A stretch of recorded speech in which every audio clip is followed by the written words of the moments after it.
ప్రభువైన యేసుక్రీస్తు నామమున మీ అందరికీ నా యొక్క వందనాలు.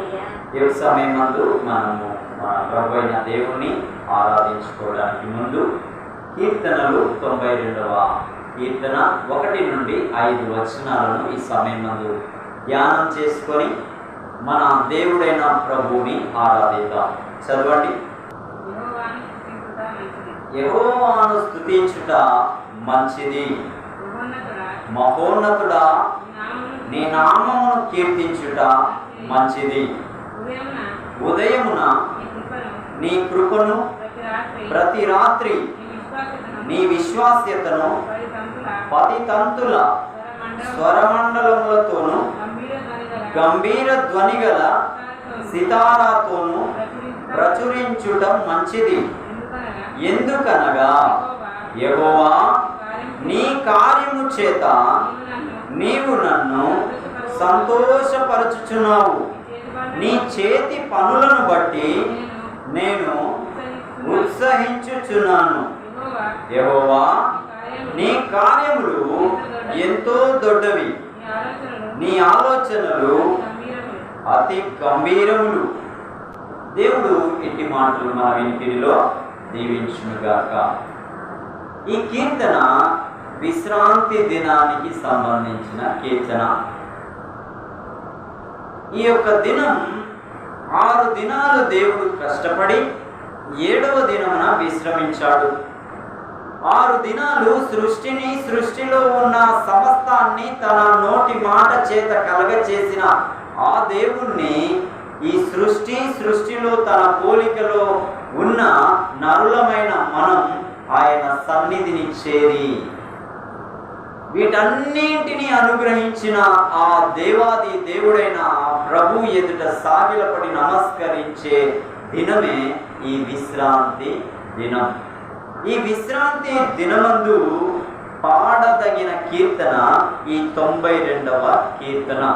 ఈ మొదటి వచనంలో భక్తుడైన ఆ కీర్తనాకారుడు 3 సందర్భాల్లో యెహోవాను స్తుతి చేయుట మంచిది,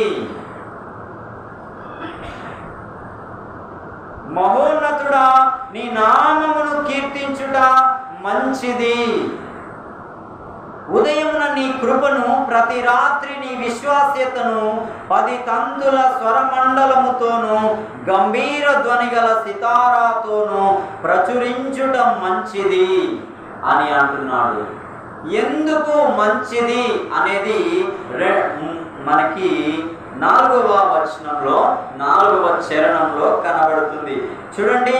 ఎందుకనగా, ఎందుకు ఆయన్ని స్తుతించుట మంచిది, ఎందుకు ఆయన నామమును గణపరచుట మంచిది, ఎందుకు ఆయనని 10 తంతుల సితారాతోనూ గంభీర స్వరముతోనూ ఆయన ఔన్నత్యాన్ని చాటడం, ప్రచురపరచడం మంచిది అంటే, చూడండి 4వ వచనంలో యెహోవా నీ కార్యము చేత నీవు నన్ను సంతోషపరచుచున్నావు.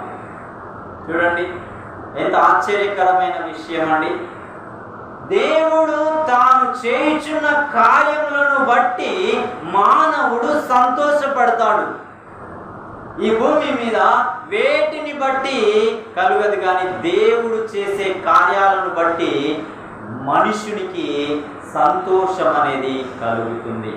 చూడండి, భూమి ఇచ్చాడు కాబట్టి, పంట వేశాడు కాబట్టి, వర్షం కురిసింది కాబట్టి, దేవుని అనుగ్రహం కలిగింది కాబట్టి, విస్తారమైన పంట పండింది కాబట్టి, ఆ పంట కోతకు వచ్చింది కాబట్టి, ఆ యొక్క ఒడ్లు ఆ యొక్క ఏమంటారు బస్తాల నిండా తీసుకొచ్చి ట్రాక్టర్లుగా ఇంట్లోని కొట్లోకి తీసుకురాగానే ఆ వ్యక్తికి ఏం పుడుతుందండి? ఏం కలుగుతుంది? సంతోషము కలుగుతుంది.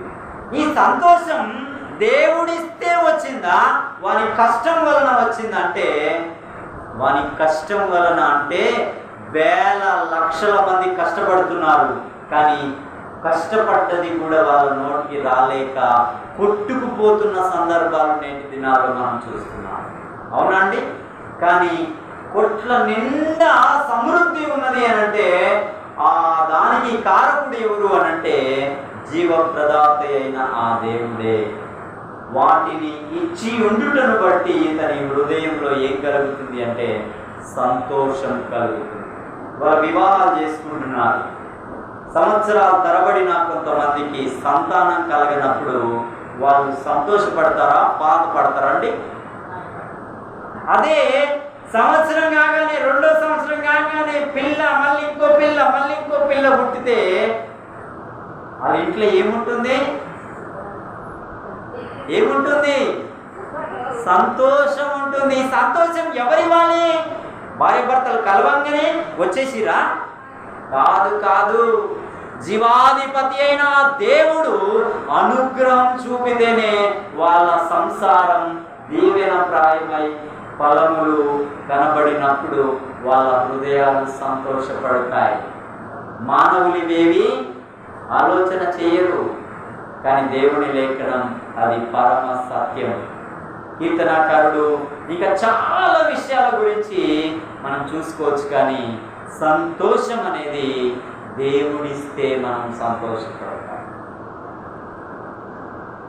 చూడండి, ఆయన సంతోషానికి కారణాలు కొన్ని చూద్దాం. కీర్తనలు 4వ కీర్తన 7వ వచనంలో దావీదు హృదయమందు ఆయన పొందుచున్న ఆ సంతోషానికి కారణం అక్కడ మనం చూస్తున్నాం. 4వ కీర్తన 7వ వచనం, వారి ధాన్య ద్రాక్షారసములు విస్తరించిన నాటి కంటే, సంతోషము కంటే అధికమైన సంతోషం నీవు నా హృదయంలో. ఆగండి. లోకం ఏం చేస్తుంది అనంటే, ఒక 10 బస్తాలు వేస్తే 100 బస్తాల పంట పండినప్పుడు లోకం సంతోషిస్తుంది కదండి. 1 తులం బంగారం అమ్మి వ్యాపారం చేస్తే 10 తులాల అంత సమృద్ధి కలిగితే వాళ్ళు సంతోషపడతారు. 1/2 ఎకరం తోటి 10 ఎకరాలు సంపాదించినప్పుడు దాన్ని బట్టి సంతోషిస్తారు. మేడ కట్టి ఇంకొక 10 మేడలు దాని మీద కట్టితే దాన్ని బట్టి లోకం సంతోషిస్తుంది. అదేవిధంగా భక్తుడైన కీర్తనకారుడు అని అంటున్నాడు, లోకమైతే వాటన్నిటిని బట్టి సంతోషిస్తుంది, కానీ నేనైతే అక్కడ మళ్ళొకసారి చదవది, వారి ధాన్య ద్రాక్షారసముల కంటే విస్తరించిన నాటి కంటే సంతోషం కంటే అధికమైన సంతోషం నీవు నా హృదయంలో పుట్టించావు. దావీదుకి 1000 ఎకరాల ఆస్తుంది. బంగారం అసలు లెక్కలేనంత బంగారం ఉంది. వెండి అసలు దాన్ని తూచడానికి కూడా చాలనంత వెండి ఉందంట. ఆయనకి అంతఃపురాలు ఉన్నాయి, ఆయనకి భార్యలు ఉన్నారు, పిల్లలు ఉన్నారు, ఇంకా రాజ్యం ఉంది. రాజ్యమందు గొప్ప ధననిధులతో కూడిన సర్వ సంపదలు ఉన్నాయి.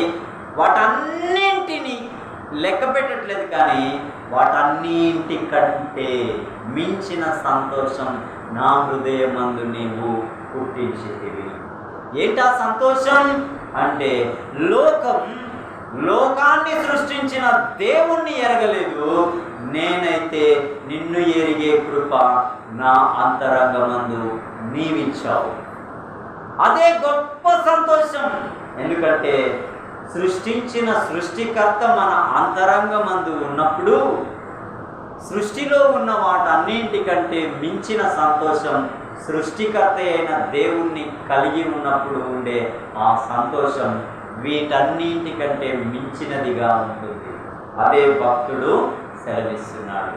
నీ ఎడల నా ఎడల కూడా దేవుడు ఏం చేశాడు అనంటే, మనం కూడా లోకంలో ఉన్న వాటిని బట్టి లోకమే దైవంగా భావించిన సందర్భాలలో ఉన్న ఆనాటి దినాలలో ఉన్న ఆ సంతోషం కంటే మన కోసం ఒక గొప్ప కార్యం చేయడానికి లోకానికి వచ్చిన ప్రభువైన యేసుక్రీస్తును బట్టి ఈనాడు సర్వ ప్రపంచంలోని సకల పరిశుద్ధులు ఆ కారణమును బట్టి ఆరాధించడానికి సంతోషంతో, ఉత్సాహంతో, ఉల్లాసంతో, గాన ప్రతిగానాలతో, గంభీరమైన స్వరములతో ఆయనను గనపరచడానికి సంతోషముగా ఆయన మందిర ఆవరణంలోనికి పాటలు పాడుతూ దేవాలయంలోనికి ప్రవేశించే జనముగా నిన్ను నన్ను ఆ దేవుడు చేశాడు.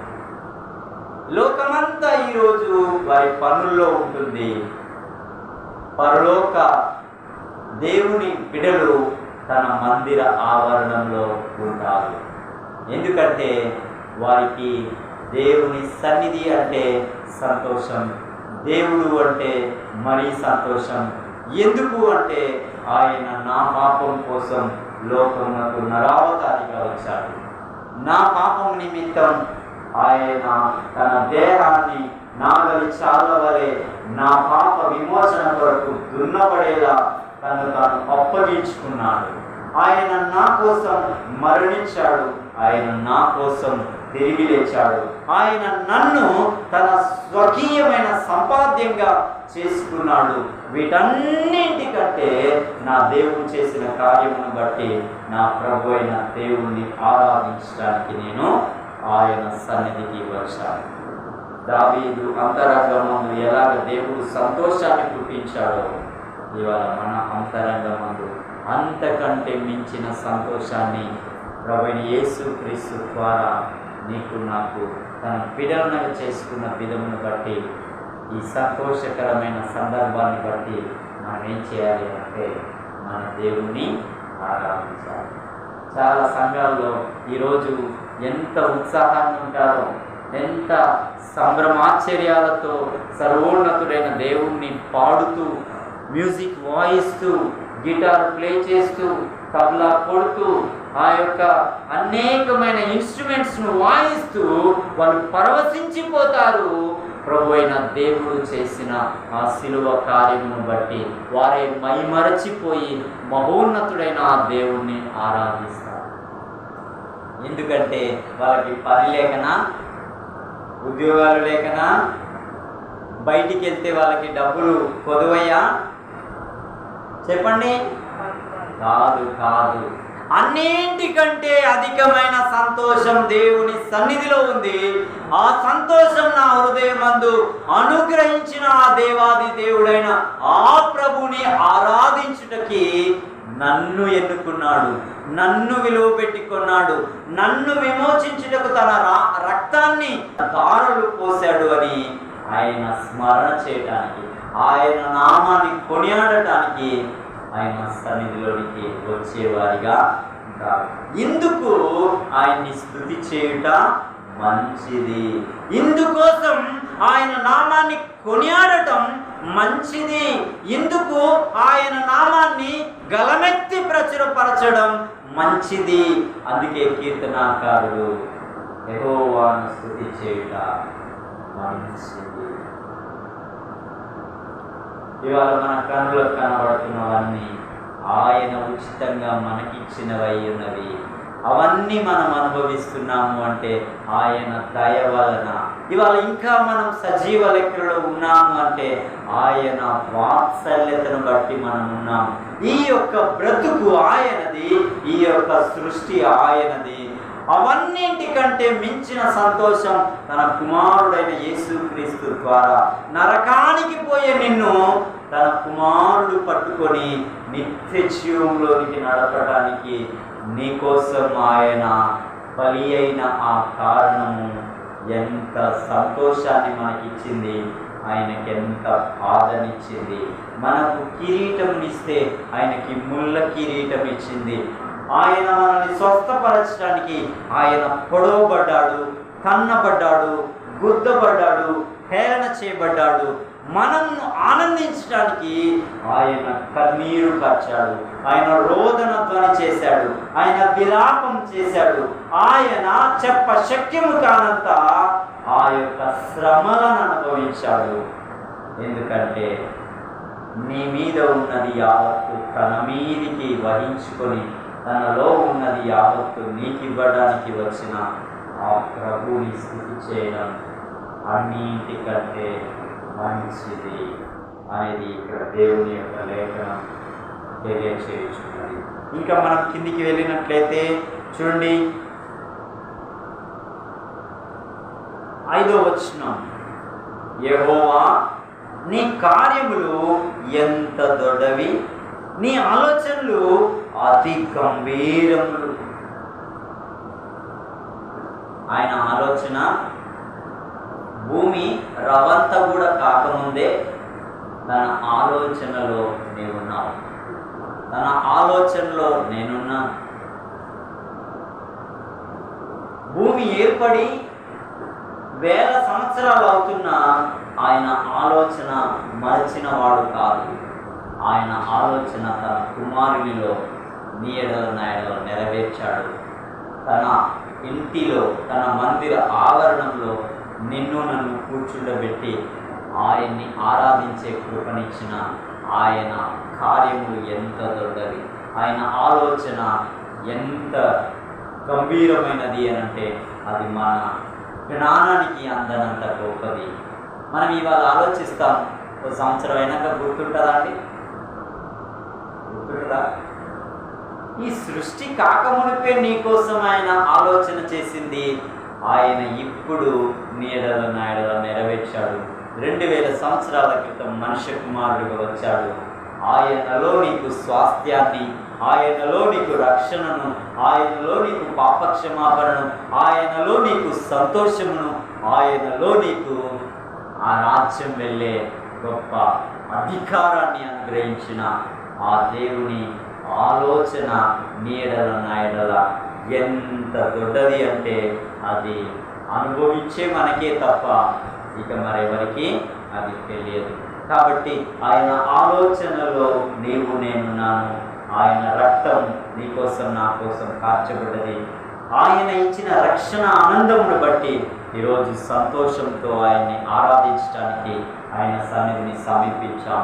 అందుకే కీర్తనాకారుడు యెహోవాను స్తుతి చేయటం మంచిది, యెహోవా నామమును కీర్తించటం మంచిది, యెహోవా నామ స్మరణ చేయుట మంచిది. నిన్ను నన్ను ఇలాగున నిలవబెట్టిన ఆ దేవుణ్ణి, ఇలాగు రక్షించుకున్న ఆ ప్రభువుని, ఇట్టి సంతోషమును ఇచ్చిన ఆ రాజుని మనము కూడా సంతోషంతో ఆయన్ని స్తుతి చేసి ఆ మంచిని ఆయనకి ఆపాదిద్దాం.